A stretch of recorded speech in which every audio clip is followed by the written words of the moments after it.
Bonjour chers madridistas, on commence notre journal par la lecture des couvertures des quotidiennes espagnoles AC Marca. Les deux félicitent le grand madridista Rafael Nadal pour son exploit au Roland-Garros. Les vrais reconnaissent les vrais. Pour Téléfoot, le Français Olivier Giroud est revenu sur sa carrière avec les Bleus, mais aussi la relation particulière qui le lie à Karim Benzema. Lors d'un entretien accordé à l'émission Téléfoot, l'attaquant de Chelsea et de l'équipe de France est exprimé sur Benzema, un joueur auquel il est constamment associé malgré lui. Le Français est au passage revenu sur l'expression karting qu'avait utilisé le Madrilène pour les comparer. On m'a toujours un peu reproché l'absence de Karim Benzema, cette rivalité supposée, montée de toutes pièces par certaines personnes. L'histoire du karting et de la F1, ça m'a fait marrer le connaissant. Je n'ai aucune rancune par rapport à ça. Peut-être que ma carrière aurait été meilleure avec Karim, tous les deux devant. Mais on ne le saura jamais, a déclaré Giroud.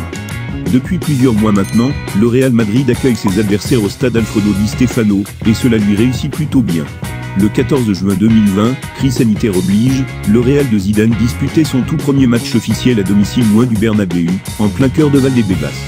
C'est sur la pelouse du Di Stéfano, d'habitude réservée au Castilla, que les Merengues sont venus s'imposer face à Eibar, sur le score de 3-1. Depuis, les matchs se sont enchaînés sur ce même terrain, avec toujours la victoire à la clé. Au Di Stéfano, c'est un 100% de victoire que signent les Madrilènes depuis 4 mois. Eibar 3-1, Valence 3-0, Majorque 2-0, Getafe 1-0, Alaves 2-0, Villarreal 2-1 et Valladolid 1-0. 7 matchs pour autant de succès, qui ont notamment aidé le Real à remporter la dernière Liga. Les visiteurs sont désormais prévenus, le Di Stéfano est une petite forteresse imprenable. Depuis juin dernier, les Merengues y ont inscrit 19 buts, pour seulement 2 encaissés. Même la sélection espagnole, qui a accueilli l'Ukraine samedi dernier dans ce même stade, n'a pas dérogé à la règle en venant signer une belle victoire de 4-0 sur une pelouse qui prend, au fur et à mesure des rencontres, des airs de terre fétiche pour les locaux. Le gardien Iker Casillas est une nouvelle fois revenu sur son départ du Real Madrid lors d'un événement organisé par la Gaceta dello Sport.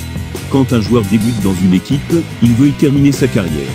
Mais j'ai dû partir à cause d'une série de circonstances.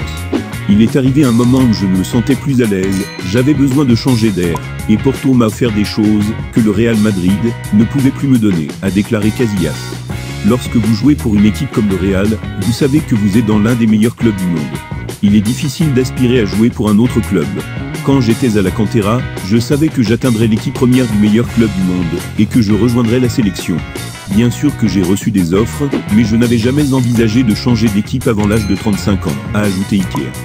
Isco est presque toujours un sujet de controverse entre les supporters du Real Madrid, mais cette fois, l'Espagnol est au plus bas dans l'opinion. Isco fait partie des joueurs qui auraient pu quitter la capitale espagnole cet été en cas d'offre alléchante, mais aucune ne s'est présentée à Florentino Pérez. Au-delà d'une bonne partie des supporters qui pensent qu'il est temps de tourner la page, le Real Madrid et la sélection espagnole s'inquiètent des performances très irrégulières de ce magicien du football. En effet, c'est ce que rapporte la COPE, ce dimanche soir qui a sorti la statistique qui tue, pour donner du poids à son information. Isco n'a plus enchaîné consécutivement 2 matchs de 90 minutes depuis 3 ans. Une statistique aussi hallucinante qu'effrayante pour un joueur qui avait pourtant beaucoup de crédit, aussi bien avec sa sélection qu'en club. À Madrid, l'inquiétude est telle qu'on commence à se demander si l'Espagnol redeviendra un jour le joueur qu'il fut durant les belles années du Real Madrid. Pas parce qu'Isco a perdu son football, mais parce qu'il semble manquer de motivation, et cela se ressent, notamment sur son état de forme physique. L'entraîneur de Villarreal, Unai Emery, a accordé une longue interview à AS. Le technicien espagnol évoque notamment le cas Kubo. Pour le coach du sous-marin jaune, le jeune Takusa Kubo a encore beaucoup de chemin à parcourir. Kubo est un super gamin, c'est un garçon qui veut progresser, et qui le veut vraiment. Il est conscient qu'il a un défi à relever, celui d'être le premier joueur japonais à atteindre le plus haut niveau, et il y a aussi beaucoup de gens qui veulent qu'il en soit ainsi, et qui veulent accélérer le processus. Mais cette accélération n'est pas bonne, il doit s'adapter et grandir, pour être performant dans toutes les options et positions, explique Emery. Il poursuit, il peut jouer à 3 postes, la position de 7 est sa meilleure position, mais là, il y a une forte concurrence. Au centre, il travaille pour s'améliorer et à gauche, il doit progresser davantage, nous sommes donc dans ce processus. Je comprends l'agitation médiatique. C'est une star hors du terrain, mais il doit aussi en être une sur le terrain. Notre obligation est prendre soin de lui, afin qu'il puisse atteindre cet objectif. Je n'ai dit à aucun joueur qu'il avait la garantie de jouer, ni que nous serions champions grâce à lui, c'est quelque chose que je ne fais pas. Atteindre un objectif est l'affaire de tout le monde, de toute l'équipe, et non pas d'un seul joueur, aussi bon soit-il, conclut l'entraîneur. Selon Marca, Vinicius fait face à un double défi, gagner la confiance de Zidane et revenir en équipe nationale.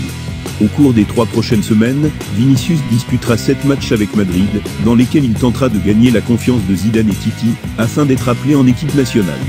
Selon AS, Dani montre des signes d'amélioration, car il est capable de plier le genou droit. Il devrait revenir début décembre. Le club n'est pas intéressé par la durée du traitement du joueur, car l'objectif est de récupérer complètement. Avec le retour de Kroos, il y a 6 joueurs au milieu de terrain pour 3 ou 4 positions, selon l'ordre dans lequel Zidane jouera. Contre le Betis, Zidane est entré avec les titulaires, mais cela n'a duré que 40 minutes en raison d'une blessure de Toni Kroos. Tous les milieux de terrain sont disponibles pour Zidane s'il n'y a pas d'autre revers.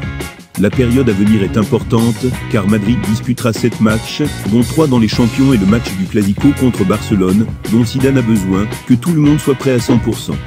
Haaland et Ødegaard, un partenariat avec l'équipe nationale et une grande amitié, l'un des problèmes les plus excitants pour les fans de Madrid. 3 buts du premier, dont 2 passes décisives du deuxième, une image qui a définitivement fait sourire le madridista le plus audacieux dans un rêve. La persuasion de Martin de son ami est en faveur des plans du Real Madrid, qui met un grand cercle autour du nom de Haaland, dans son futur plan pour 2022, après le projet de Mbappé en 2021. Dortmund ne veut pas quitter son attaquant, mais ils craignent l'attaque blanche. Sur ordre de Zidane, Ødegaard est revenu. Après sa participation, il n'a pas pu montrer son niveau précédent en Anuilleta, mais il était encore trop tôt pour le juger, tandis que Haaland continuait ses chiffres, 6 buts pour son équipe nationale et 5 pour son club pendant 8 matchs au total, c'est définitivement un lien avec l'avenir.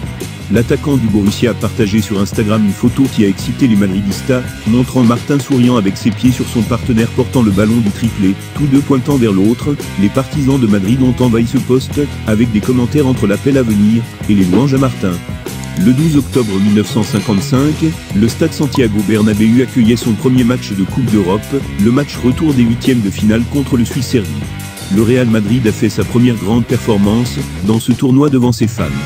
Sous l'entraîneur Villalonga, l'équipe a gagné 5-0 pour se qualifier pour la première fois lors des éliminatoires de la Coupe d'Europe. Di Stefano a marqué le premier but au Bernabéu dans le tournoi, La Seta a marqué un doublé dans ce match, Yosito et Moloni étaient également parmi les buteurs. Un mois plus tôt, le 8 septembre 1955, le Real Madrid a fait ses débuts en Coupe d'Europe à Genève, s'imposant 2-0. Le succès des 5 premières Coupes d'Europe a résonné avec la réussite du Real Madrid à domicile. Les Blancs n'ont perdu à domicile qu'en février 1962, et durant cette période, ils ont vécu le moment le plus mémorable en remportant la 2e Coupe d'Europe à Santiago Bernabéu contre la Fiorentina. Après 65 ans, le Real Madrid est devenu l'équipe la plus titrée du championnat d'Europe, gagnant 13 fois, et domine également ses statistiques, avec le plus grand nombre de victoires, 262 victoires, 439 matchs joués, et 963 buts marqués.